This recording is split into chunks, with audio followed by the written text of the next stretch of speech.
Good morning students. कल हमने plant tissue के बारे में पढ़ा था। Plant tissue are divided into simple and permanent tissue. Simple को हमने डिवाइड किया था आगे स्क्लेरेन्काइमा, कोरेन्काइमा, पेरेन्काइमा, और परमानेंट टिश्यू को हमने डिवाइड किया था जाइलम एंड फ्लोएम। आज हम एनिमल टिश्यू की बात करते हैं।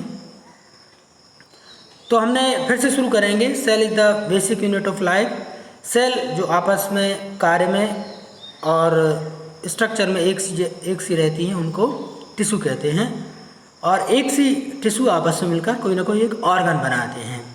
ऑर्गन फिर जब बड़ा रूप लेते हैं तो ऑर्गन सिस्टम बन जाता है, और बहुत सारे ऑर्गन सिस्टम मिलकर एक बॉडी बना लेते हैं।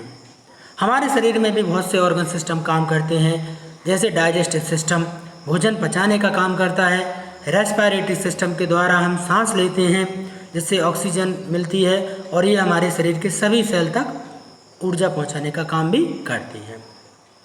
एक्सक्रीटरी सिस्टम शरीर में बने हुए रिमूवल जो वेस्टेज मटेरियल है उनका रिमूवल करता है। हमारा स्केलेटल सिस्टम हमें बॉडी मूवमेंट में मदद करता है। मस्कुलर सिस्टम मसल्स के कॉन्ट्रैक्शन और रिलैक्सेशन से हम चल फिर सकते हैं, मूवमेंट कर सकते हैं। तो एनिमल टिश्यू को हमने आगे 4 भागों में बांटा है, जिनके द्वारा हमारे शरीर का पूरा कंप्लीट फॉर्मेशन होता है।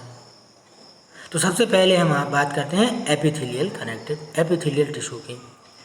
ये जो एपिथेलियल टिश्यू है ये बॉडी के अंदर और बाहर, केवल बाहर नहीं, बॉडी के बाहर तो है ही, लेकिन अंदर वाले शरीर की लेयर का फॉर्मेशन करता है।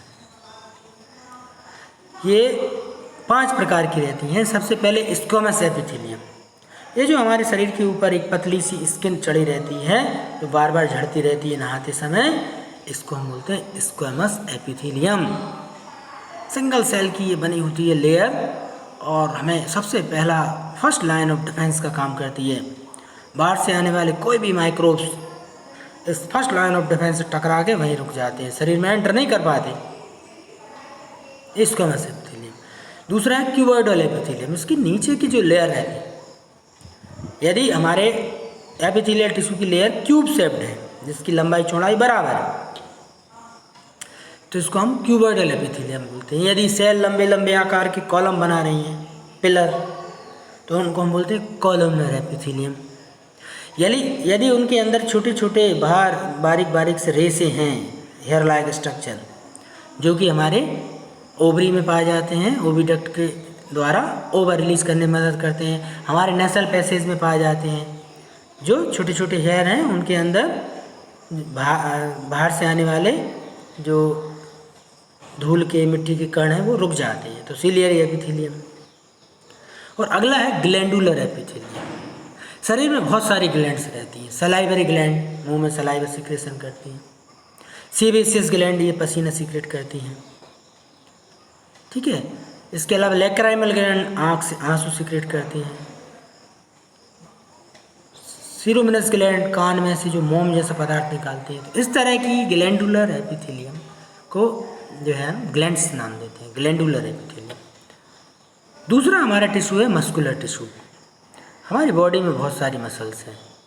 कुछ मसल्स तो ऐसी हैं जो शरीर के हमारी इच्छा के अनुसार काम करती हैं, तो उनको हम स्केलेटल मसल्स कहते हैं। ये मसल्स हमारे शरीर में जुड़ी रहती हैं, हमारे हड्डियों के साथ जुड़ी रहती हैं और मूवमेंट में मदद करती हैं। तो ये कहलाती हैं आपकी स्केलेटल मसल्स। हाथ में, पैर में, दाहिने मुड़, बाएं चल, स्टैंड अप, ठीक है, अटेंशन, स्टैंडर्डीज, ये जो हमारे कहने में चलती हैं, इनको स्केलेटल मसल्स कहते हैं। कुछ मसल्स ऐसी रहती हैं जो हमारा कहना नहीं मानती, जैसे कि पलक का अचानक झपकना, छींक आना, खांसना। तो इन मसल्स को क्या कहते हैं हम? अनस्टेटेड मसल्स, या हम क्या कहेंगे इनको? अनस्टेटेड मसल्स कहेंगे, ठीक है, अनैच्छिक पेशियाँ। और तीसरी रहती हैं कार्डियक मसल्स। कार्डियक मसल्स यानी दिल में पाई जाने वाली muscles. Those muscles which are doing work throughout the life, कभी रेस्ट नहीं करते कभी। तो ऐसी मसल्स देखने में तो यदि हम देखेंगे तो ये स्टेटेड मसल्स जैसे दिखाई देंगी, एक्सिक मसल्स जैसी, स्केलेटल मसल्स जैसे दिखाई देंगी, लेकिन फंक्शन इनका हमारी इच्छा से नहीं चलता। तो स्ट्रक्चरली दे आर स्केलेटल और striated muscles structurally, but functionally they are non striated. तो उनको अलग हिस्सा रखा गया है, उनका नाम हमने दिया है, क्या नाम दिया है उनका? Cardiac muscles.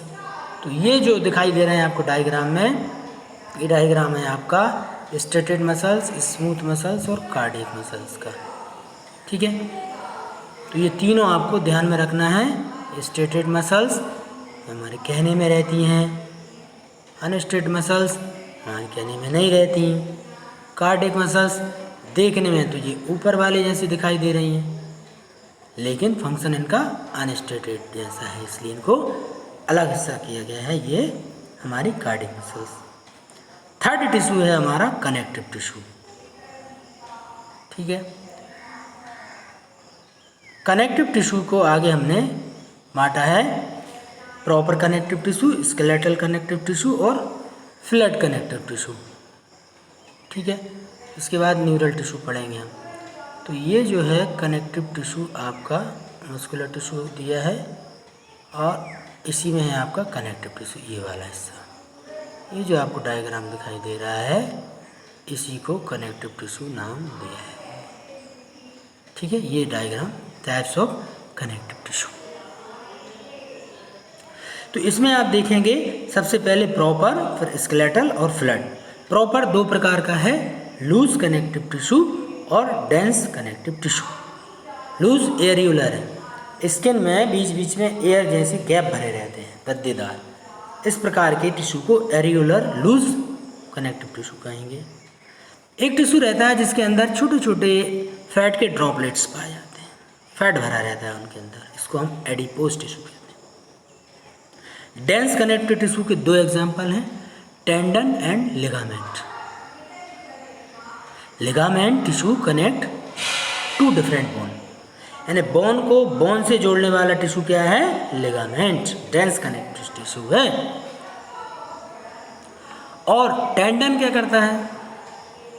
टेंडन एक मसल्स को बोन से जोड़ने का काम करता है। टेंडन क्या करता है? Tendon connect bone with muscles. Ligament क्या करता है? Ligament connect bone to bone. तो ये डेंस कनेक्टिव टिश्यू के एग्जाम्पल थे। अगला इसी का टाइप है लूज कनेक्टिव टिश्यू के बाद skeletal connective tissue. Skeletal connective tissue यानी बोन, कार्टिलेज। बोन मतलब हार्ड, हमारी हड्डी कड़क रहती है, ठोस। इसके अंदर कैल्शियम डिपोजिशन ज़्यादा रहता है, मैग्नीशियम फास्फेट, कैल्शियम कार्बोनेट ज़्यादा मात्रा में है, इसलिए वो मुड़ नहीं सकती, टूट सकती है। और दूसरा स्केलेटल मसल्स का एग्जांपल है, ये स्केलेटल कनेक्टिव टिश्यू का एग्जांपल हमारे ये कार्टिलेज, कान के पिन्ने मुड़ सकते हैं, ऐसी हड्डी जो बहुत ही सॉफ्ट रहती है मुड़ सकती है, नाक और ट्रैकिया। ये तीन अलग अलग प्रकार के कार्टिलेज है ना, फाइब्रस कार्टिलेज, हाइलिन कार्टिलेज, ये हमारे नोज, ईयर और ट्रैकिया में पाए जाते हैं। अगला कनेक्टिव टिश्यू है flood connective tissue, blood and lymph. Blood आप जानते हैं रेड कनेक्टिव टिश्यू है, दो चीज़ों से बना है, एक लिक्विड पार्ट जिसे प्लाज्मा कहते हैं, और एक सॉलिड पार्ट है जिसको हम कार्बसेल्स कहते हैं, ब्लड कार्बसेल्स, BC। यदि रेड कलर की हैं तो RBC, और यदि वाइट कलर की हैं तो WBC। रेड कलर की RBC रेड क्यों है? क्योंकि इनके अंदर रेड कलर का एक पिगमेंट हीमोग्लोबिन भरा है। ये हीमोग्लोबिन आयरन मॉलिक्यूल है, और ये हीमोग्लोबिन ही है ब्लड में ऑक्सीजन को लंग्स से टिश्यू तक ले जाता है, और टिश्यू से कार्बन डाइऑक्साइड निकालकर लंग्स के द्वारा शरीर से बाहर रिमूव कर देता है। तो आपको ज़्यादा ऑक्सीजन चाहिए शरीर में, तो आपके अंदर ज़्यादा हीमोग्लोबिन होना चाहिए। हीमोग्लोबिन नहीं होगा तो आप एनीमिक हैं, इसलिए आयरन युक्त चीज़ों का ज़्यादा से ज़्यादा सेवन करना है। WBC में किसी प्रकार का हीमोग्लोबिन नहीं होता है, तो वो वाइट कलर की है, लेकिन ये नहीं है कि उनका कोई काम नहीं है। WBC play an important role to fight the germs, to provide immunity, to kill the bacteria. WBC को भी हमने अलग अलग टाइप में डिवाइड किया है। मोनोसाइट्स, ठीक है, ल्यूकोसाइट्स, ईओसिनोफिल्स, बेसोफिल्स और न्यूट्रोफिल्स, ये ए ग्रेन्युलोसाइट्स। और मोनोसाइट भक्षक कोशिकाएं हैं, फैगोसाइटिक सेल हैं, ये ग्रेन्युलोसाइट्स। एक है प्लेटलेट्स, ब्लड में छोटी छोटी प्लेटलेट्स पाई जाती हैं। जब कभी चोट लग जाती है, कहीं घाव से खून निकल रहा है, तो तुरंत वहाँ पर क्लॉट बनना अनिवार्य। तो क्या करते हैं, जैसे ही घाव हुआ तुरंत वहाँ पर कुछ प्रोटीन जैसे थ्रोम्बोप्लास्टिन, फाइब्रिनोजन, फाइब्रिन, कैल्शियम, ये एक नेटवर्क बना देते हैं, एक जाल इस तरह का, और उस जाल में फंस जाती हैं RBC, और कुछ देर बाद वो एक काले रंग का थक्का जम जाता है और ब्लड रुक जाता है। इससे बहुत इम्पोर्टेंट मटेरियल जो ब्लड है वो शरीर से बहने से बच जाता है, अन्यथा ब्लड ज़्यादा बहने पर हमारी मौत भी हो सकती है।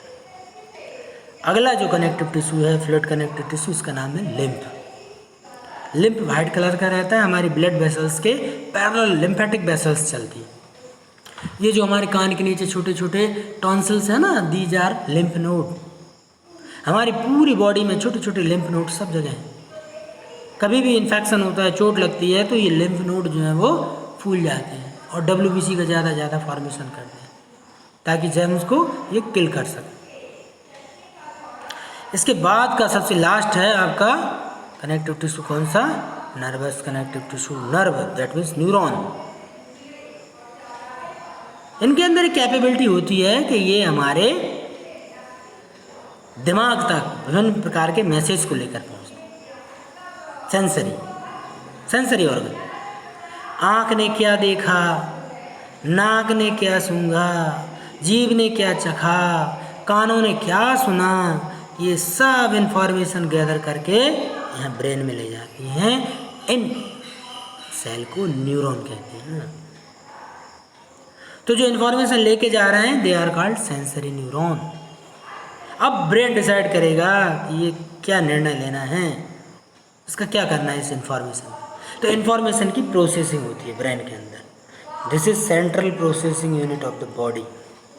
प्रोसेसिंग होगी और जो इंफॉर्मेशन गैदर हुई है उसके अकॉर्डिंग निर्णय लिया जाएगा, और वो निर्णय ब्रेन के द्वारा एक डिफरेंट टाइप के न्यूरॉन से शरीर के अन्य अंगों में भेजा जाएगा। ब्रेन से जो ऑर्डर लेके जाते हैं उनको मोटर न्यूरॉन कहते हैं। तो ये न्यूरॉन की आपकी स्ट्रक्चर स्टार से इंफॉर्मेशन को एक से दूसरे स्थान तक लेके पहुंचती है। तो ये आपका आज का एनिमल